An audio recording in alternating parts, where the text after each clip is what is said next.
నమస్తే, జై శ్రీరామ్, భరత్ మాతాకి జై, వందే మాతరం. నేను మీ విలాసాగరం రమేష్. ఈరోజు 20 మార్చు 2026 శుక్రవారం ఉదయం ఈరోజు విడేస్తుంది. నేను ఫిబ్రవరి 27 తారీఖు నాడు ఇంట్లోకి వెళ్ళి బయలుదేరి 28 తారీఖు నాడు సాయంత్రం రీచ్ అయినా. అదే రోజు సాయంత్రం రాగానే ఒకటి టొయోటా ఇన్నోవా క్రిస్టా నేనే పెట్టుబడి పెట్టి కొని వీడియో చేసిన. వెంటనే నెక్స్ట్ డేనో మరోనాడు దానికి హైదరాబాద్ నుంచి ఒకసారి రామరెడ్డి సార్ అని అమౌంట్ మొత్తం పే చేస్తే నేను బండి ఇచ్చేసిన. వాళ్ళు బండి కూడా తీసుకొని వెళ్ళిపోయారు. ఆ రోజు నుంచి స్టిల్ నౌ ఈ రోజు వరకు 20 తారీఖు అంటే దగ్గర 22, 21 రోజు దాకా ఢిల్లీలో ఉన్నా. నేను సొంతంగా ఒక 5-6 కార్లు కొన్నా సార్. ఒక వోక్స్‌వ్యాగన్ పోలో కొన్నా, 3 ఇన్నోవా క్రిస్టల్ కొన్నా, ఒక బ్రీజా కొన్నా, ఒక i10 కొన్నా. ఇవి మనం సొంతంగా పెట్టుబడి పెట్టి కొన్న బండ్లు. అందులో ఇవాళ కొంటే రేపు అమ్ముడు పోయినాయి కొన్ని ఉన్నాయి.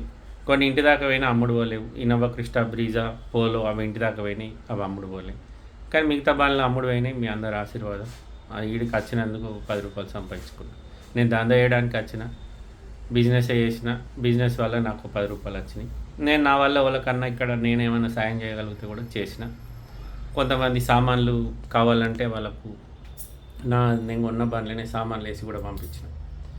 ఇదంతా ఎందుకు చెప్తున్నా అంటే ఈ మధ్యకాలంలో అంటే నేను ఇంతకుముందు చాలా వీడియోలలో చెప్పిన, మళ్ళీ చెప్తున్నా. నేను ఆ డిపార్ట్మెంటు, నాకు వీళ్ళు తెలుసు, నేను మినిస్టర్ దగ్గర ఉంటా, నేను వాళ్ళు తెలుసు, ఇవన్నీ నాకు చెప్పకూడదు సార్. మీరు ఎవ్వాలన్నా కానీ మీరు ఏదైనా బండి నా దగ్గర కొంటే నేను ఎన్ఓసి ఇస్తా, మీరు ట్రాన్స్ఫర్ చేసుకోవాలి. లేదు మాది ఒక బండి బోర్ల పడ్డది, నేను సెల్ఫ్ డ్రైవ్ నడిపిస్తా, మా అన్న సిఐ అయితే నా బండి బోర్ల పడ్డది, వాళ్ళు బోర్ల పడ్డోళ్ళు ఇన్సూరెన్స్ క్లెయిమ్ చేస్తే నాకు డబ్బులు వచ్చినాయి, కానీ ఆర్సీ కార్డు అవన్నీ నా దగ్గరనే ఉన్నాయి. నువ్వు ఢిల్లీ నుంచి బండి తెచ్చిస్తే నేను ఈ నెంబర్ దానికి వేసుకుంటా, ఇంజన్ నెంబర్, స్టేషన్ నెంబర్ మార్చుకుంటా అని ఫోన్ చేస్తారు. సార్ నేను బండి అమ్ముతా, ఇక్కడ నేను బండి తీసుకొచ్చి ఇచ్చేటప్పుడు ఇక్కడ నా ఐడి తీసుకుంటాడు, నేను ఆయనకి అప్డేట్ చేయించి బండి కొనుక్కుంటా. ఆడికి వచ్చినాక నేను మీకు బండి ఎన్ఓసితో సహా ఇస్తాను. మీరు ఎన్ఓసి పేపర్లు పక్కకు వారేసి మీ దగ్గర ఏదో పాత బండి పేపర్లు దానికి వేసుకొని మీరు నడిపించుకుంటారు. రేపు ఏదైనా క్రైమ్ అవుతుంది.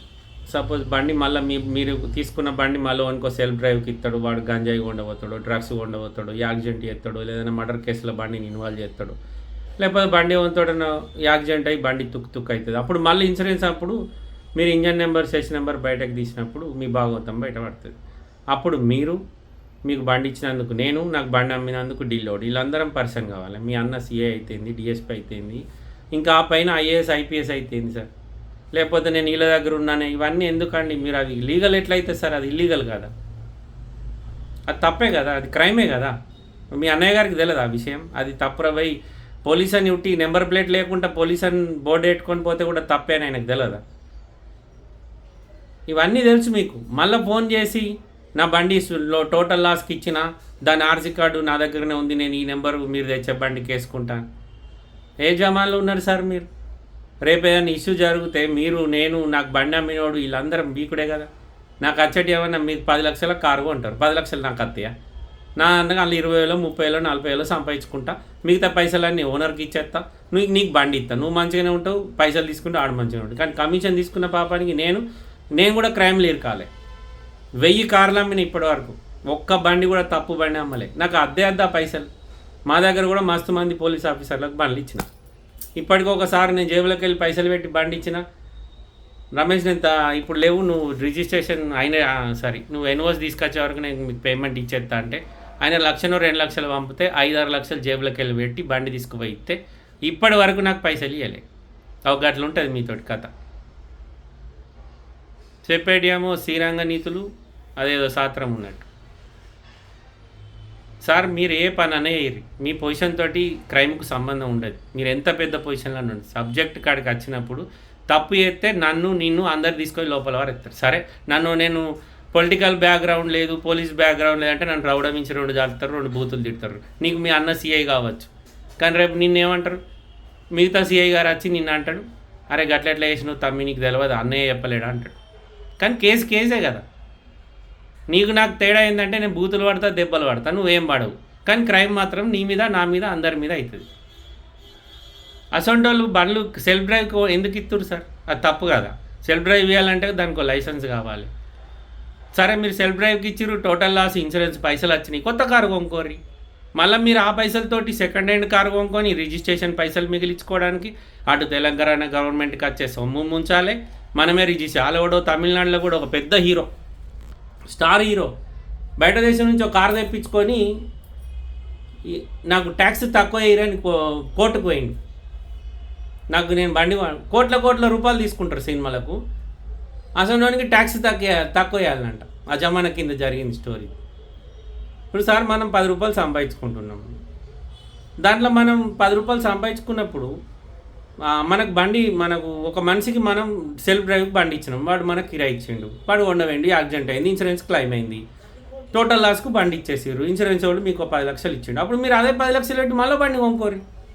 ఆ 10 లక్షలకు సెకండ్ హ్యాండ్లో సేమ్ బండి కొనుక్కొని తెలంగాణకు కట్టాల్సిన ట్యాక్స్ కట్టకుండా దాని మీ దగ్గర ఉన్న ఆర్సీ కార్డు, దానికి number, session number, engine number, ఎంత సింపుల్గా మాట్లాడుతున్నారంటే మనం ఏదైనా చేసిన తర్వాత రేపు ఏమైనా సబ్జెక్టు ప్రాబ్లం అయితే మీ అన్న సిఐ, మా నాన్న డిఎస్పి, మా తాత ముఖ్యమంత్రి, మా అన్న మంత్రి, ఇసోంటి చెప్పి తప్పించుకుంటాం. ఏంది మనం తేడా ఏముండదు సార్, క్రైమే. కాకపోతే ఏం జరుగుతుందంటే మిమ్మల్ని సార్ అని పిలుస్తాడు, నన్ను అరే అని 2-3 బూతులు తిడతాడు, గంతే తేడా.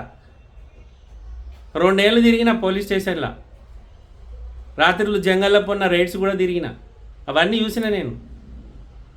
కానీ మన దగ్గరికి వచ్చే వరకల్లా మనం ఏదైనా తప్పు చేస్తే బాగా జమానా కింద స్టోరీ. నేను ఒక ఎస్ఐ గారికి బాగా ఇష్టం, నాకు ట్రావెల్స్ బిజినెస్ ఉన్నప్పుడు AK-47 వేపన్ నా దగ్గర ఉంటుండే, ఆయన పిస్టల్ దగ్గర పెట్టుకుని, గన్మెన్ లేడు, మేము ఇద్దరమే పోదాం ఎటువైనా. అసొంటి సారు నాకు అంత పరిచయం ఉన్నా, నా మీద ఒక ప్రాబ్లం వచ్చిందంటే పొలిటికల్ బ్యాక్గ్రౌండ్ ఉన్న వాళ్ళు లోపలికి తీసుకపోతే కూర్చోబెట్టి నన్ను కొట్టిపించారు, దెబ్బలు తిన్నా, నా తప్పు లేకున్నా. కానీ అంటే హెల్ప్ చేసి ఒకళ్ళకి ఆర్థికంగా ఉపయోగపడి బదనామై ఉల్టా నా మీదనే ప్రాబ్లం తెచ్చుకొని నేనే దెబ్బలు తినాల్సి వచ్చింది. నాకు అంత పరిచయం ఉన్న వ్యక్తి కూడా అక్కడ, అంత దగ్గర సార్ కూడా నన్ను కాపాడలేకపోయింది, ఎందుకంటే ప్రెషర్ అట్లుండే పైనుంచి. మనం ఎంత పెద్ద తోపన్నా కానీ సబ్జెక్ట్ కాడికి వచ్చినప్పుడు మన ఇంట్లో కుటుంబ సభ్యులు IAS IPSలు ఉన్న కేసే. కానీ మర్యాద ఇస్తారు, కూర్చుని పెడతారు కుర్చీలో, నన్నేమో లోపల కూర్చుని పెడతారు, గంతే తేడా. నాకు ఇల్లు తెలుసు, నాకు కాళ్ళు తెలుసు, మాకేం కాదు, మేము పేరు లేకుండా బండ్లు వేసుకొని తిరుగుదామని మంచి ఆఫీసర్లు ఫోన్ చేస్తే నేను అట్లా బండ్లు అమ్మసారని చెప్పిన.